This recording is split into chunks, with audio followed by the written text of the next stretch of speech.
Sarah, we close? Thanks, Mina.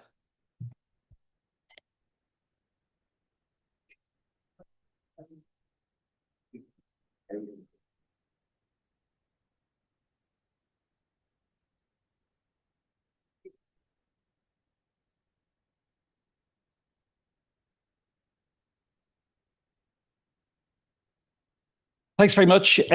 Sorry to delay you. Due in no small part to the foul nature of the weather the last hour or so. So apologies for that.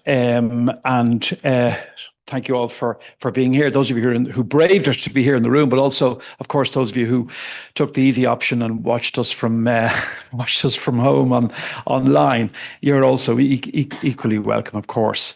And as always, just want to note how pleased we are again to be working with Irish Aid on this series. This is one sort of latest installment in our Development Matters series, which of course is kindly sponsored by Irish Aid, and we very much appreciate your support for us, and our cooperation, I think, has been very fruitful for all of us in the series that we've done again this year. And we're really pleased to be joined today by Dr. Ammar Dwaik, Director General of the Independent Commission for Human Rights in Palestine, and by Diana Buttu, who's Commissioner of the Palestine Independent Commission for Human Rights. We're really pleased that you've taken the time to be with us this afternoon, and look forward to what you have to say and to have an engagement with you. Deirdre Malone, I think, is here from the Irish Human Rights and Equality Commission. Hi, and also Caoimhe Dabara, known well to us, Head of Strategic Engagement with the Irish Human Rights and Equality Commission, and of course, former Chief Executive of Trócaire. I want to thank them for their assistance in putting together this event. So I'm just going to start by handing over to Niall Tierney, if I may, Director of Global Programmes at Irish Aid, Special Responsibility for Palestine, who might like to make some opening remarks. Thanks very much.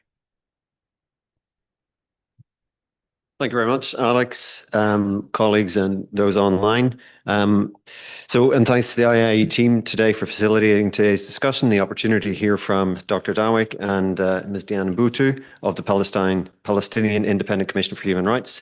Now, clearly, the importance of defence of human rights and human rights organisations and their ability to operate in Palestine, throughout Gaza and the West Bank is vital. And achieving a just resolution to the Israeli-Palestinian conflict continues to be a central priority for Ireland, and human rights are at the centre of that.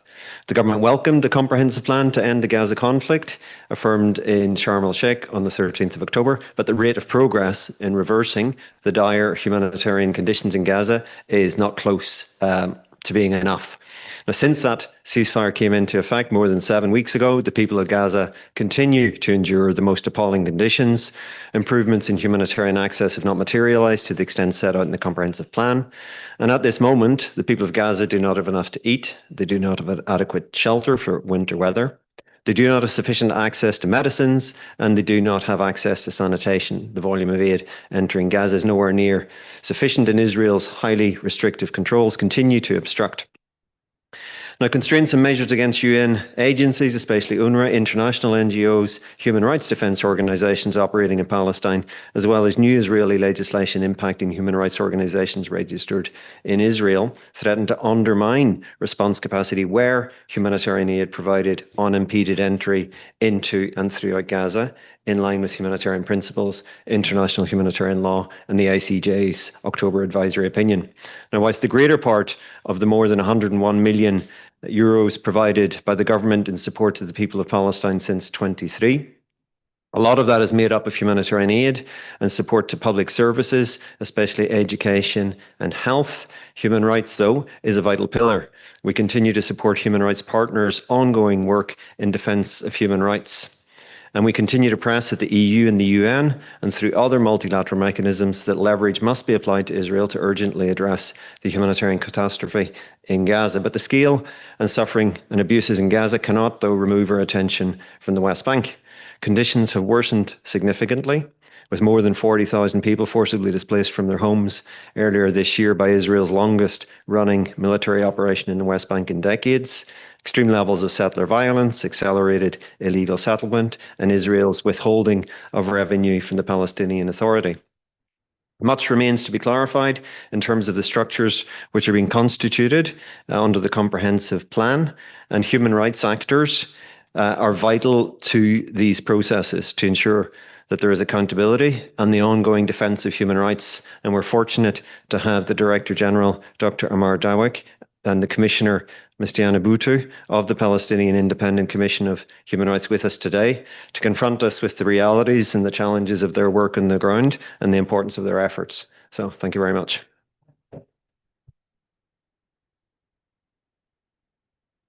And we really do have two very distinguished speakers with us this afternoon, and I'm going to come to them in a moment. But just the what's sometimes called a housekeeping.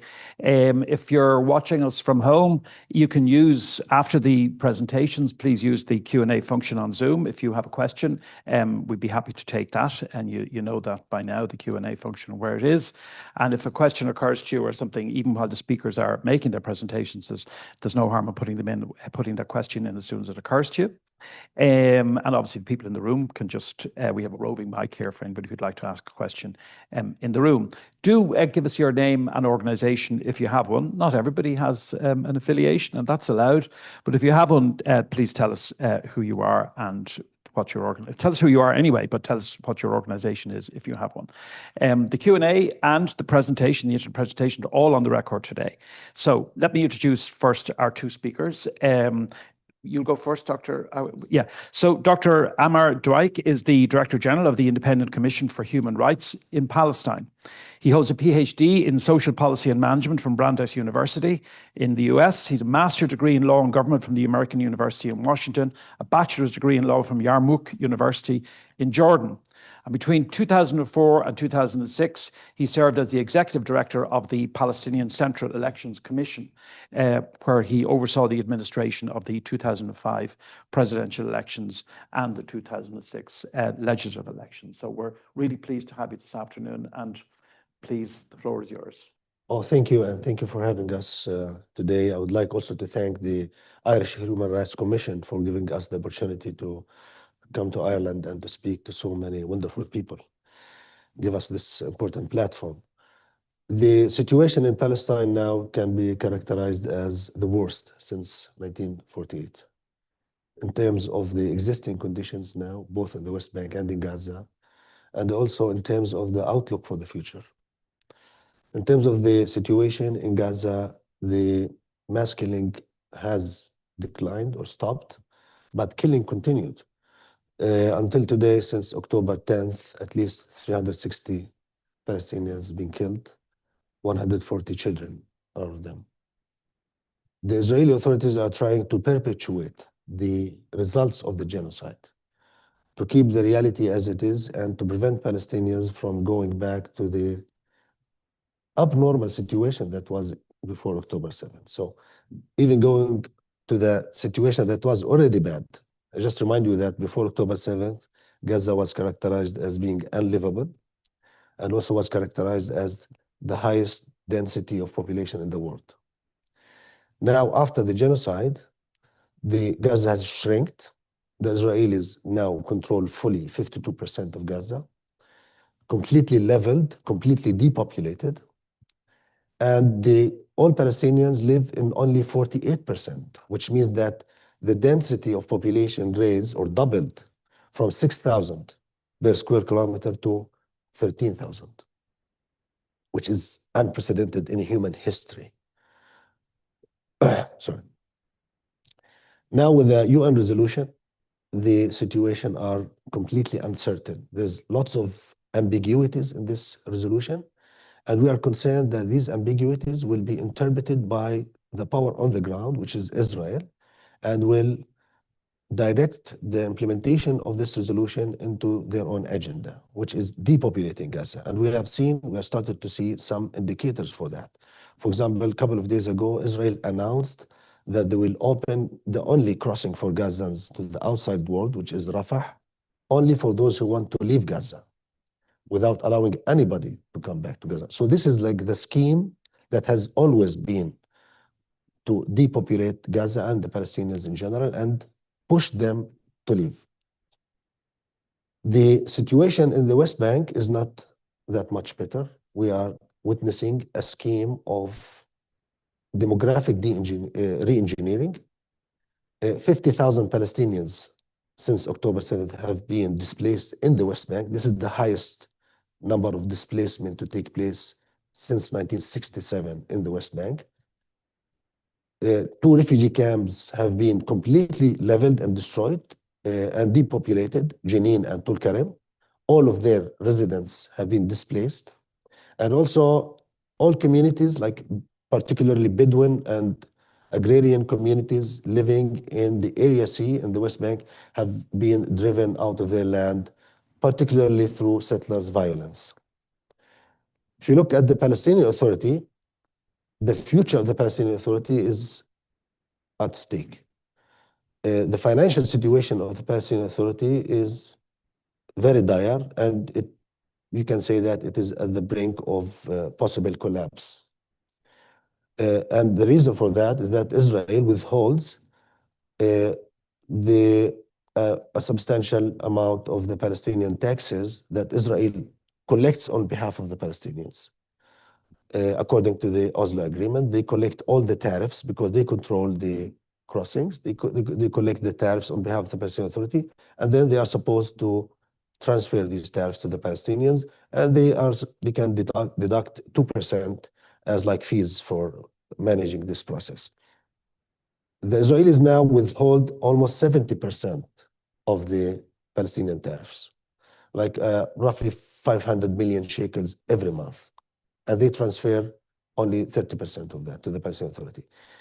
For the 4th year in a row, the Palestinian Authority is unable to pay full salaries to its employees. The last salary that was paid to PA employees was in August, and it was partial salary, 60%. The implication for this is far-reaching and detrimental on human rights. Public schools, which is like 90% of Palestinians, they go to public schools, they are not functioning like properly. Teachers, they show up only for 3 days, and sometimes they don't show up. So there is a process of uneducating Palestinians. And this is very alarming because this will have far-reaching effects for generations. Also, if you go to the health sector, which is run by also the government, the health sector is facing enormous challenges, like 700 items of chronic diseases, medications are missing. So people who depend on the public health sector, they don't find medication, and either they have to buy it from the market, from their own pocket, which is very expensive usually, or they just have to face the consequences of not getting the medication. The Palestinian Authority, which is doing its best for its discreditation among Palestinians and for its delegitimization among Palestinians, is doing its best to prevent any attacks against Israelis in the West Bank. The Palestinian Authority, as we speak, locks up over 300 Palestinians because of their affiliation or perceived affiliation of any possible attacks against the Israelis. So it's doing its part on the security front, and yet the Israeli Authority is working systematically to undermine it, to delegitimize it on the eyes of its own people by daily raids into the centers of the cities under the Palestinian police, arresting people, killing people under the eyes of the Palestinian police, which is very delegitimizing to the Palestinian Authority. Also, the Palestinian Authority has been completely excluded from Gaza post-war arrangements. It was only given a role if it goes through a process of reform, without knowing what exactly reforms mean. And the list of requests from the PA keeps going longer and longer. The more they do, the more they get requests. And some of these reforms, actually, they are not reforms, like reforming the Palestinian curriculum. Okay? This is a very controversial issue. and it's also delegitimizing to the Palestinian Authority. So in a nutshell, I can say that the situation in Palestine is very difficult, very challenging, and it's open for even further deterioration unless the world comes together and stop this massacres and this bleak situation. And I think Ireland can play a central role in this regard. Ireland has obligations under international law, given the Genocide Convention, given the ICJ advisory opinion, which only revealed the international law, it did not create it. It just showed it. And also under the recognition, but Ireland, with all appreciation, this is highly appreciated by the Palestinian people, recognize the state of Palestine. But recognition for us is the beginning, not the end. And it shall not be a substitution for accountability. And also recognition comes with also political and legal implications. If you recognize a state, that means you recognize its legal personality and its territorial integrity. And you should not do anything that infringe on these issues. And finally, we expect from Ireland more than we expect from any other country, mainly because of our shared experiences. I'll give you an example. As we speak, over 3,000 Palestinians are held in Israeli prisons under the so-called administrative detention. Administrative detention means that they can be put in jail without trial, without a lawyer, without seeing any charges. The Israelis justify this draconian process under the British mandate emergency regulation, which the British authorities introduced in Palestine in 1936 to crush the Palestinian revolution against the British authorities.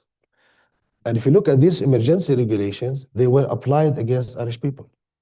So the origins of this oppression comes from the experience here in Ireland. It was exported to Palestine, and the Israelis, they inherited it and they're applying it to Palestinians. So we expect a lot from you. Thank you. Thank you very much.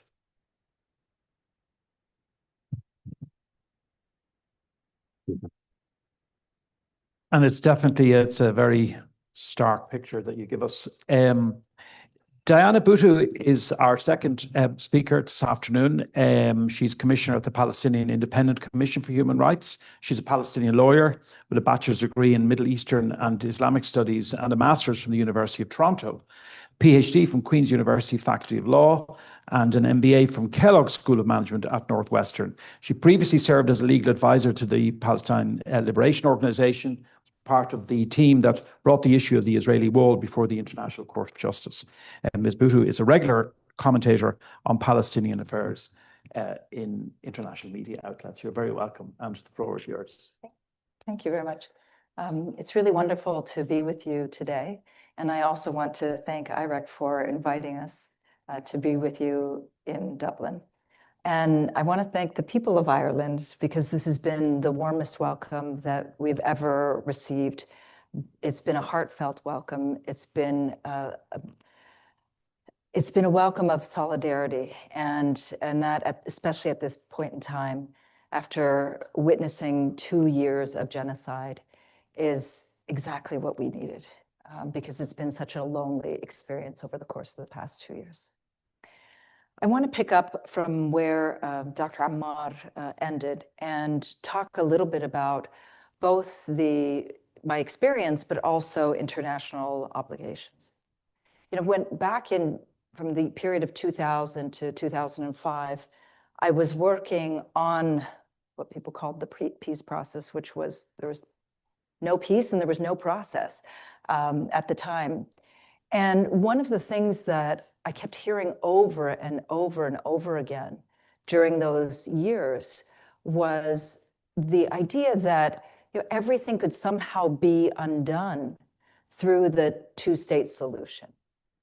So I remember driving and taking diplomats and politicians and you name it throughout the West Bank and showing them the growing number of settlements and the pop-up of settlers.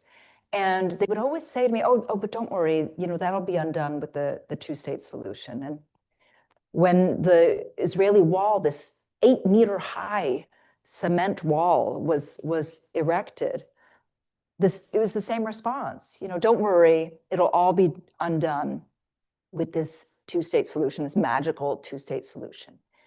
And their point was that they ignored all of the harm that Israel was doing and had done to Palestinians. And so here we are now, 2 years after the worst of human history, right? The worst of human behavior, which is genocide. And we're seeing the exact same response coming out from the world, which is, on the one hand, we're hearing, oh, we recognize you as a state, and that is replacing the 2 years of harm, very real harm, that has been exacted against Palestinians. So, instead of taking action against Israel, it's like, oh, well, now that 2 years of harm can be replaced because we've now recognized you as a state.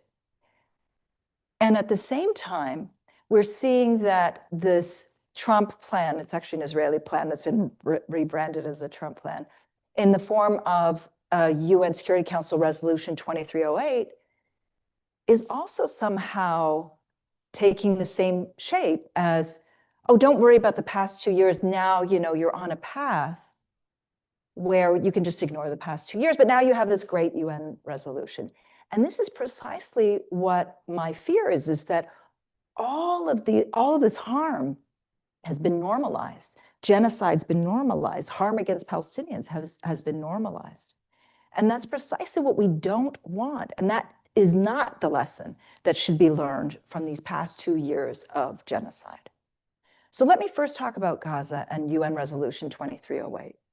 If you look back in history, Israel has never abided by a single UN resolution, not a single one, and it has never abided by a single agreement, not a single one. You can go back in history and check this.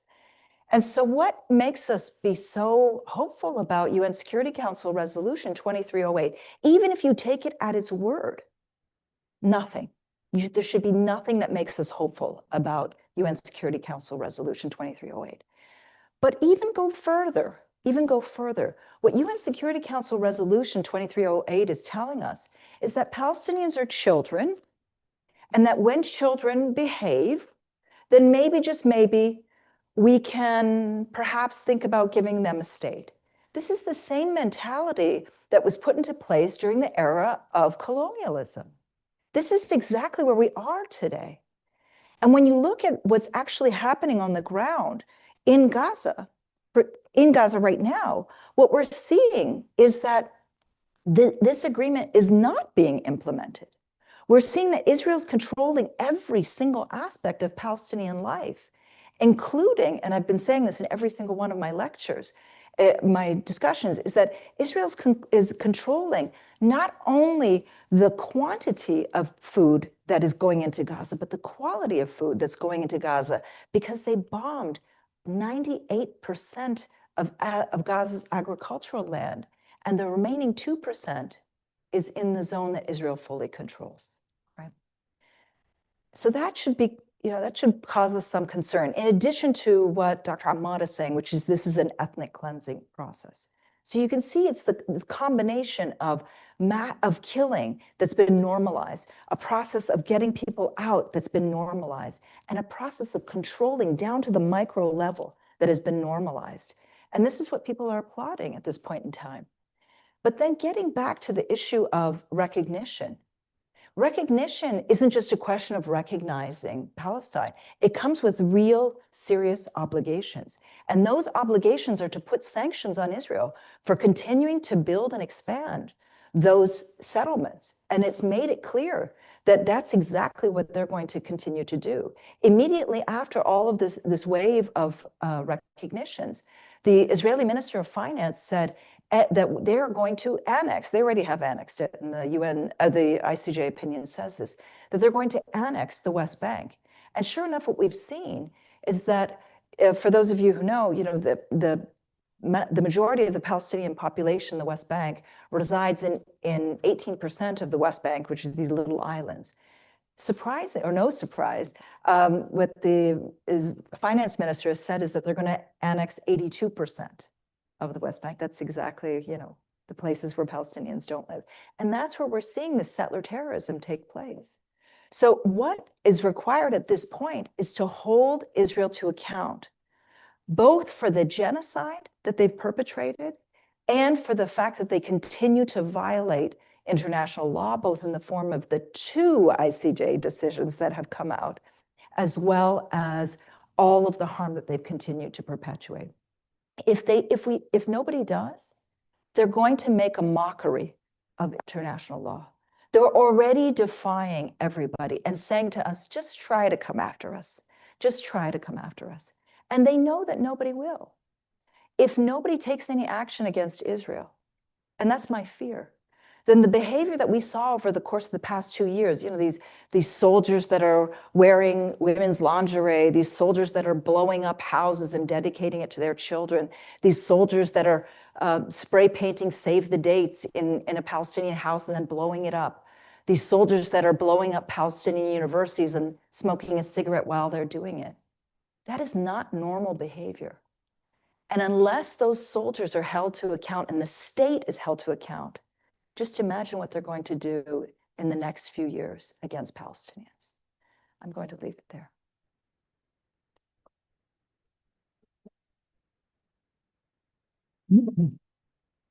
So there's so much that, certainly that occurs to me that I'd like to ask you both about. And obviously we'll welcome questions from people who are here and people who are online. But I wonder, Diana, could I ask you, because I was very struck by what you said at the outset about this kind of sense that states that are prepared to recognize, come forward on the recognition point, that's almost kind of serving as a sort of an alibi for not doing anything else, or not doing enough additional to the recognition simpliciter, as it were.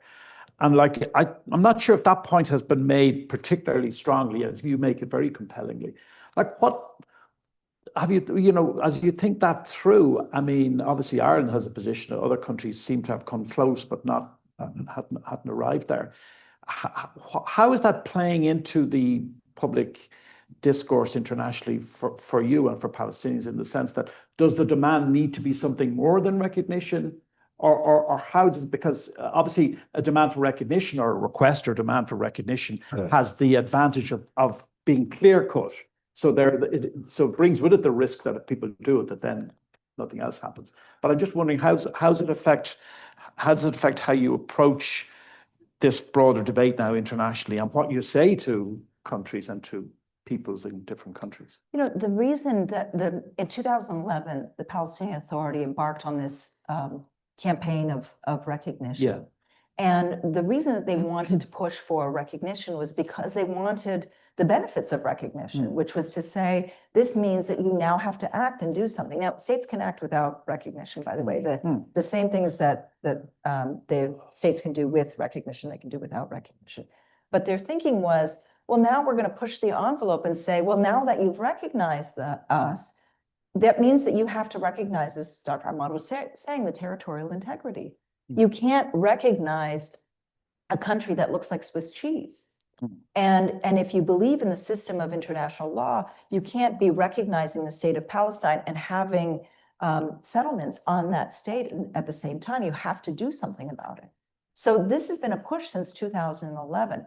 The problem has been that while the Palestinian Authority has welcomed all of these recognitions, there hasn't been a clear, they're pushing, but there's only so far that they can push because they're afraid, as Dr. Ammar has said, that if they push too much, this means that there are people's lives that are at stake when it comes to everything from being able to collect the tax revenues to being able to make sure that people are able to travel, because the Israelis have been threatening, and they have been doing everything from closing down the sole crossing, international crossing for Palestinians in the West Bank, to holding back the revenues, to doing even much more.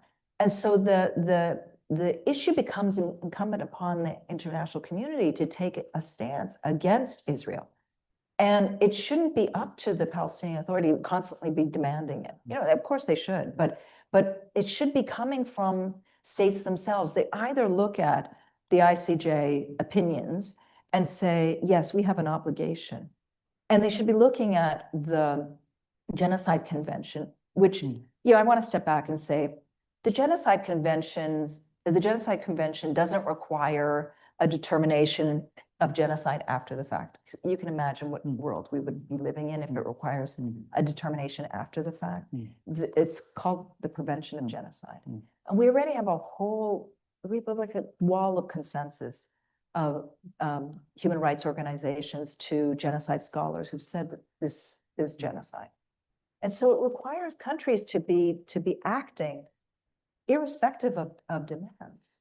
And this is the part that's been frustrating me, is that I feel that these recognitions are coming in the same way that they would whisper in my ear, like, we believe in the two-state solution, but then do nothing to effect this two-state solution. And coming back to you, Dr. Ammar, and you've given us, as I said earlier, like a very stark sense of what the reality is on the ground. Because, of course, people's eyes have been taken away from a lot of people's eyes have been taken away from the immediate situation. And that's, you've told us, you've shown us that, in fact, things haven't improved really that much at all. And I think you're both spoken about this notion of people being told, look, there's now a future, so you've got this future, so that's great.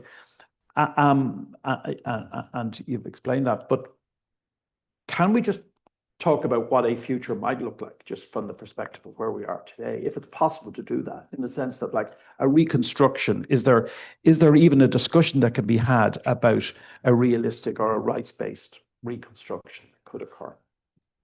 Well, as I am, by nature, I am optimistic person. Okay, I'm always hopeful, but also I'm a realist. Well, I don't see really positive signs in the near future, either in the West Bank or in Gaza. In Gaza, I see like an ongoing humanitarian crisis. It might be mitigated a little bit, but it seems that the Israelis are happy with the status quo, where you have Palestinians are squeezed into like 48% of Gaza, and there's a vacuum of power there, filled partially by Hamas. So they can see, okay, Hamas is there, still functioning, it's not disarmed. So this gives them an excuse to continue with controlling 52% of Gaza, and also to continue with their killing and with the siege, with everything. And they do not allow the Palestinian Authority, which is a recognized international partner by the entire international community, they don't allow the PA to go to play any role there in Gaza. So they are creating this situation. I don't see like any substantial changes to this bleak situation in Gaza coming soon, unless there is like really the world realizes that now we are crossing lines, that the situation in Palestine will become destabilizing to the region. It will also a radicalizing effect to not only Palestinians, but to Arabs and Muslims across the world. And therefore, they need to take serious actions to change the behavior of the Israelis. In the West Bank, I'm very much concerned about the stability of the Palestinian Authority, given its financial situation, and it's also the legitimacy crisis of the Palestinian Authority, given the lack of democratic elections for now 2 decades. And I see the Israelis, they believe that this is a golden like opportunity for them. They have Trump in the White House, so they will try to get the maximum out of President Trump's presidency. So I don't expect from here until the end of the presidency of Trump really something good for the Palestinians. I expect the worst. Now, the priority for Palestinians like living in the West Bank is to stay. The bar is very low now. We are not talking about two-state solution. We're talking about survival and not to be evacuated from your country. So this is like the top priority. That's why the Palestinian Authority welcomed the resolution, thinking that this resolution would stop the war and stop the possibility of depopulation of Gaza. It has not stopped the killing, and the depopulation process would continue, but maybe in a slower pace, but the risk is still there. Unfortunately, there's nothing really very optimistic to share with you, except the fact that Palestinians are still there. There's ways they can do whatever they want, but at the end of the day, 7 million Palestinians live from the river to the sea, the same number as Israeli Jews living from the river to the sea. And they can do whatever they want, but they cannot overlook this fact. At the end of the day, they need to find a way for coexistence. And the only way is to respect human rights and dignity for all human beings living in this area. Okay, I have a number of questions in online. Can I just see who'd like to ask a question in the room? So just go to a couple of questions that we've had in. Berta Quinanero just asked an interesting question. In terms of individual action and based on your own experience, what are your thoughts on the international presence in the West Bank? People who go there as witnesses. And I've certainly come across Irish people who've gone there, for periods. International organizations as well, sending, people there, I think going back for 20 years. And you hear reports over the years that their sort of, as it were, protective presence, if we can use that word, has been effective. I don't know. And Berta is asking that as well, wondering what your perspective is on the value of international observers spending like 3-month periods, for example, in the West Bank. Do you have a view of that? Oh, yeah. Yeah.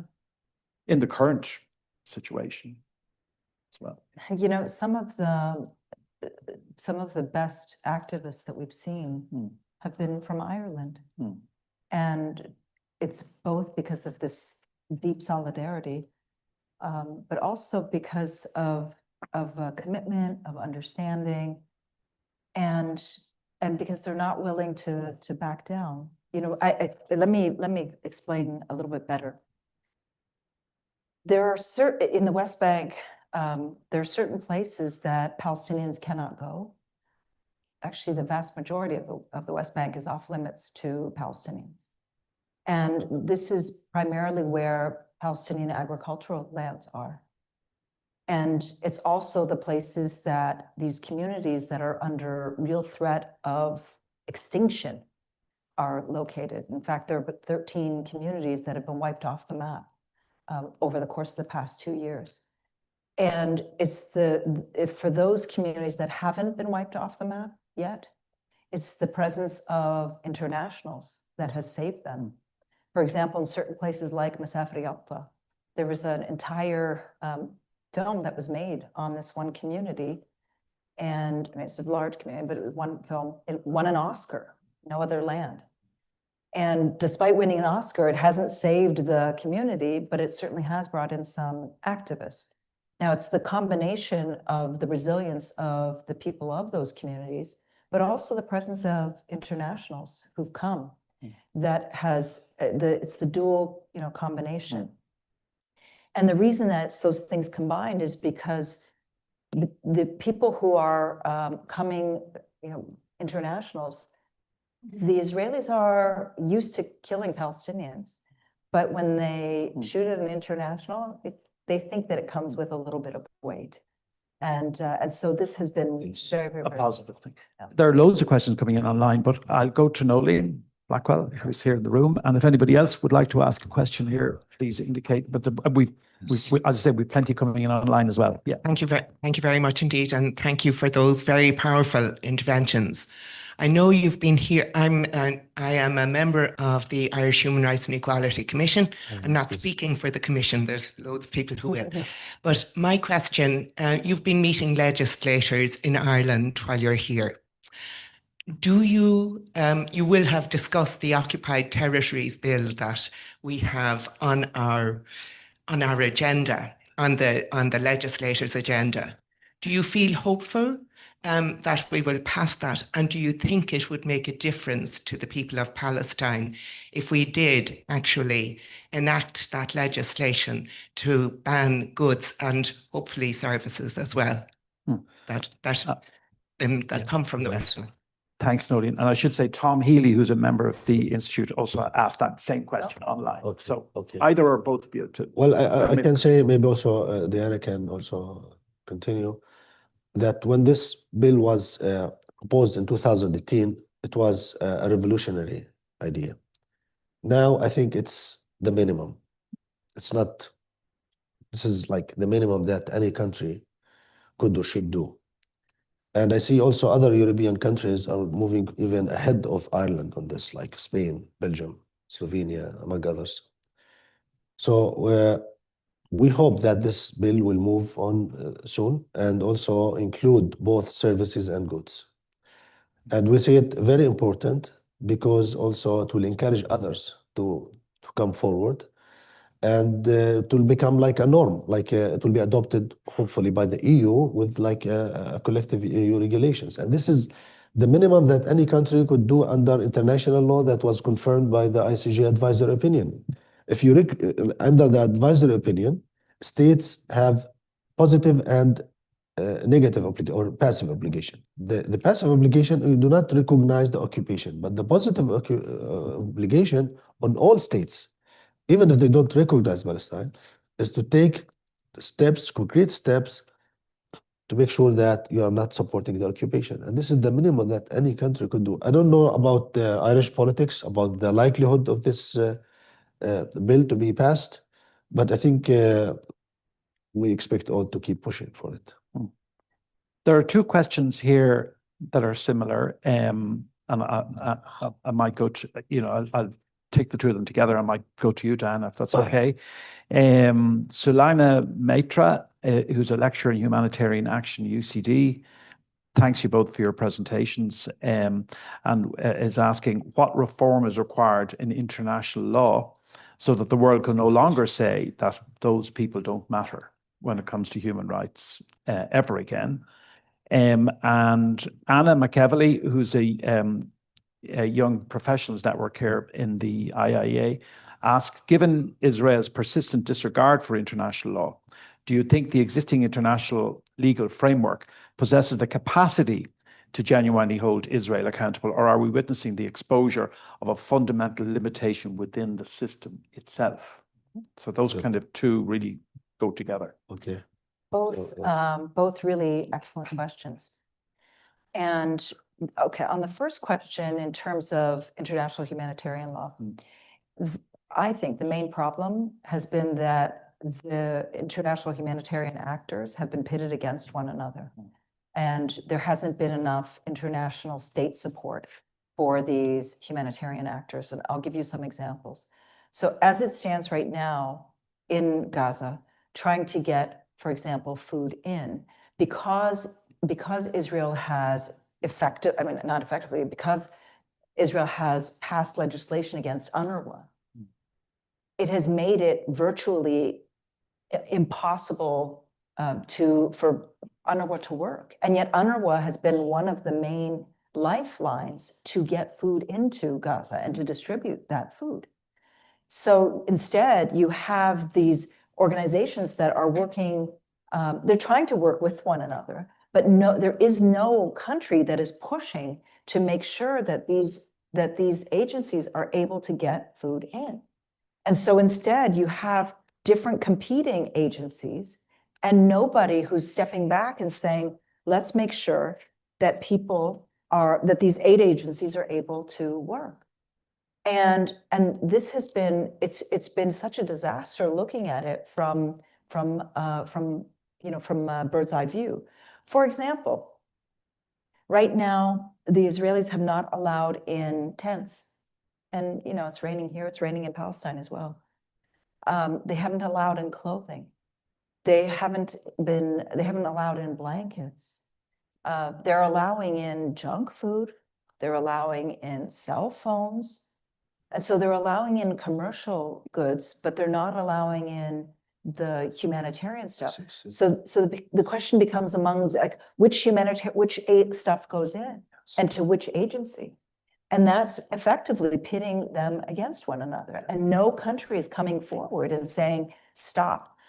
We have to demand from Israel that trucks be allowed in. And then the real question is, why is Israel the one that gets to decide what goes in and out in the first place? I mean, this is the fundamental question to begin with. So that's one main issue. The second issue is on the issue of prisoners. There are now over 10,000 Palestinian prisoners that are being held in Israeli jails. These are from the West Bank only. Half of them, 30% of them are being held under administrative detention, as Dr. Ammar mentioned, being held without charge, without trial. Another 20% have not faced any trial. They've been charged, but no trial. That means 50% of them have not been convicted of anything. And at the same time, the Israelis are not allowing in the ICRC into these prisons to see what conditions they're under. We know what conditions they're being held under because we've heard it from other people who've been released. And yet, again, nobody's pushing for the ICRC to be able to go in. We also know that there are roughly 1,000 Palestinians that are they're actually Palestinian hostages that the Israelis picked up from Gaza in November 2023 onward, that are being held again without charge, without trial, under what they call unlawful combatants. And we don't know how many there are because the Israelis have not been giving us these numbers. And again, being held in conditions that we know are horrific. And we know they're horrific because from the people who were released, they told us the way they were being treated. They're being starved, they're being tortured. And some of the people who were released included a 71-year-old woman who was abducted while she had an IV in a hospital. Another one who was abducted was a double amputee. Another one was a child who is autistic, who can't communicate. And again, the ICRC is not allowed in there. We know that there's an underground secret prison that nobody's been allowed to visit, with the exception of a couple of lawyers. Yes. And so this is something that, again, the international community needs to be pushing to come in. As for the question of international law and the efficacy of it, it's certainly a challenge to the system of international law. Enforcement has always been a problem when it comes to international law. But this is such a glaring example of whether international law is going to survive or whether it's not going to survive. And it's certainly challenging every aspect of the system. When you have cases that are coming out of the ICJ, and both when it comes to provisional measures on genocide and the ICJ rulings that are, advisory opinions, and we don't see any measures, everything from arms embargoes that should be taking place to the Occupied Territories Bill, to all of this, we're really seeing that this is certainly a challenge to the system of international law as we know it. The laws as the laws are correct, but it's on the enforcement level, we are really. Can I add something to this? Of course, yeah. Question first. Yes, the war on Gaza exposed the efficacy of international law.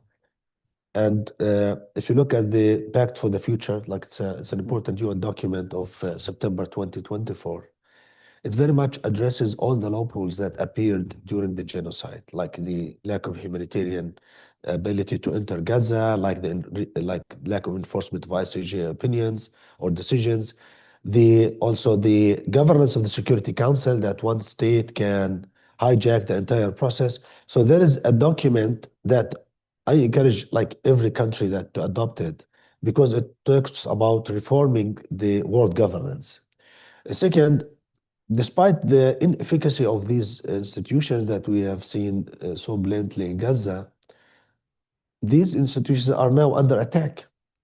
Like the ICC, now there is an organized attack to undermine the ICC. There's a law in the Congress that sanctions the ICC itself and anybody who cooperates with the ICC. if the ICC dares to prosecute any of the allies of the United States or a citizen of the United States. So this even weak international law is now under attack. And with the Trump administration is taking the world into the direction of dismantling the world-based international order, the rule-based international order, and trying to replace it with like a jungle-based world. And I think Europe, like the only power in the world that can stand against this very dangerous direction. I don't expect other superpowers to stop that because I think they don't mind about the international law. Yeah. There's a couple of questions just touching on US sanctions. Eamon Conlon, US sanctions are massively hindering Palestinian civil society human rights organizations like Al-Haq. How can Ireland and Irish citizens help in that regard? And then Sean Farrell of Trocra, any thoughts from the excellent panelists, he says, on how we can continue to support Palestinian human rights organizations in the aftermath of Israeli restrictions and US sanctions? So two similar questions on the sanctions. Well, I think with the sanctions on Al-Haq and others, and this is really detrimental, and it has very negative effects, not only on Al-Haq, but on everyone who thinks of using international mechanisms like the ICC. And I believe this is the point, is just to deter others from seeking accountability through international law. I believe there is like some mechanism within the EU system. I'm not an expert on that. It's called like the blocking mechanism that prevent some US laws or US decisions that against European laws from being implemented in Europe. So there are some legal mechanisms that can be used in order to shield those who have been sanctioned just because of their activism or because of they are doing their mandate. Like, for example, Francesca Albanese, she has been sanctioned simply because she is carrying out her mandate properly. So I think Europe can help with that and also continue to support the ICC as an institution. It's not only for Palestine, it's for everybody, for the victims of victims of wars, victims of crimes against humanity. If this important pillar of international law being undermined, this will have detrimental effects all over the world. Like, dictators, war criminals will be emboldened just to go on more with their crimes. So I think Europe and Ireland, with its upcoming presidency to the EU, can play an important role in defending the ICC and also supporting human rights defenders in Palestine and elsewhere. Okay, there are a couple of questions. I suppose to some extent they're the same things. Naturally, I don't know if that's me, Larkin, or scraping at the microphone. But anyway, Olive Towie saying global politics has failed the people of Palestine over the 2 years of genocide and over decades prior to that. And just asking, I think as a lot of people are in a really frustrated way, can you share examples of concrete actions which Ireland could take in the short term that would make a meaningful difference? And you've touched on a couple there, of course, at EU or UN level. And then Solania Maitre, who asked a question earlier, has come back and said, do you think Ireland and Irish diplomats can exert any influence formally or informally on Tony Blair and his organization in what he is up to? And then I suppose, because I suppose it's more in the cultural and musical side and so on, but everybody today is talking about the Eurovision Song Contest and the fact that Ireland is neither going to participate nor to transmit it when it happens, and a number of other countries have made the same decision, and some have made the opposite decision. And even it's just a story that's happening just as we speak here. I think people might be curious to know how critical or important or helpful or useful that particular thing is. So first I want to step back and talk about the Occupied Territories Bill. Yeah. We've only been here since Tuesday. And so maybe that's not the right amount of time to be able to draw conclusions, but just people since Tuesday, This has been the #1 question that everybody's asked me, is about the Occupied Territories bill. And I'm not talking about from people who are human rights activists. It's from just ordinary people on the street. They're outraged that this hasn't passed.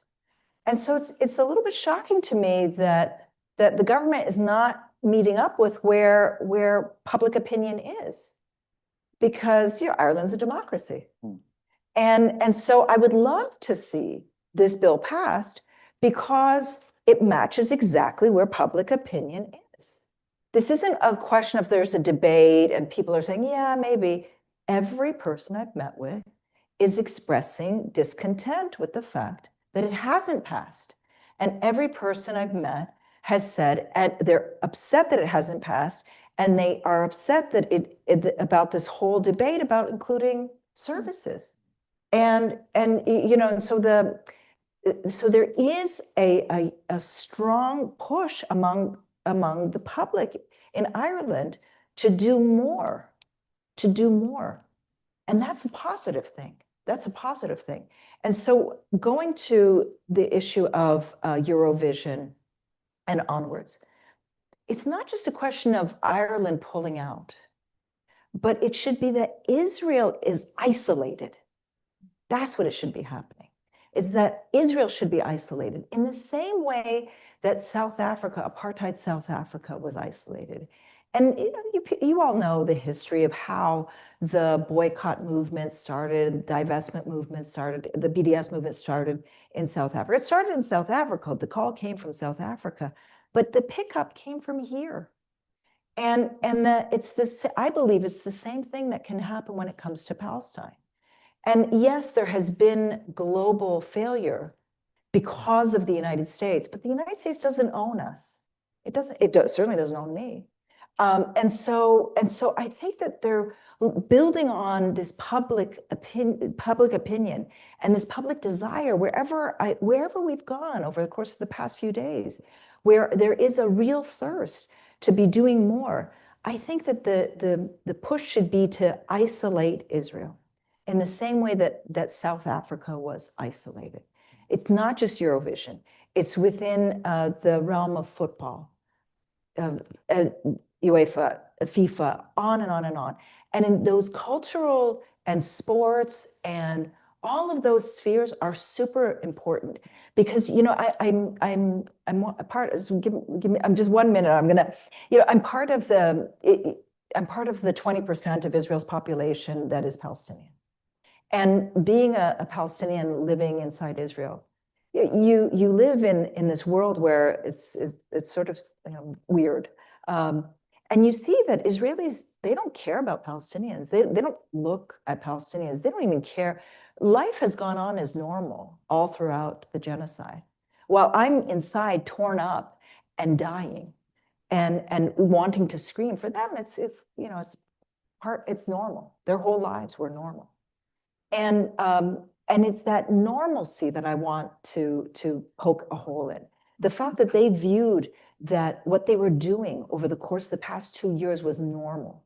That's the part that I think is so important. As I said, all of these videos that we were seeing, they thought that was normal. And I think that we as a global community have to get Israelis to see that this constant dehumanization of Palestinians is not normal. We have to get them to see that carrying out genocide is not normal. And it's been going on since 1948, where they've been allowed to do whatever they want to do to Palestinians. Since 1948, that's not normal. And so these mechanisms of passing bills against Israel, of holding Israel to account, of isolating Israel, of sanctioning Israel, that's what I think is going to send the message to Israel that they're not, that it is not a normal country, that what they've done is not normal. I'm going to come to Ammar just for a last word, but is there anybody else just before we finish? Because we are up on time. We ran over because we were late starting. Okay. No, I just want to add that I heard from one of my friends in South Africa that cultural boycott was more effective than economic boycott. Because as she mentioned, like people, they feel that they are not accepted in the world, then they reconsider their behavior. And I think the whole idea is we want the Israelis to change their behavior so they can accept Palestinians as a human being living with them and therefore have peace with them. Palestinians made a historic compromise when they recognized the right of Israel to exist. That was in Oslo by Yasser Arafat. And there was nothing in reciprocity. Until now, the Israelis, they do not recognize the right of Palestinians for self-determination. We want them just to recognize us as a human being that have political also rights, and then we can live together. Thank you. Thank you very much, Dr. Ammar Dwaik and Diana Buttu for being here this afternoon. Maybe I'm over-apologizing, but sorry we were late starting. I'll just say one more time, especially for people online, actually, even more so, because when you're sitting online just looking at your laptop, you're wondering, is this thing going to start or what's going on? So sorry about that. But anyway, a lot of people stuck with us. We have some really interesting questions and observations from our online audience. Thank you also to you for being here. Thanks to IREC. Thanks in particular to Irish Aid, as always, for the support for this series. And once again, please show your appreciation for our three guests.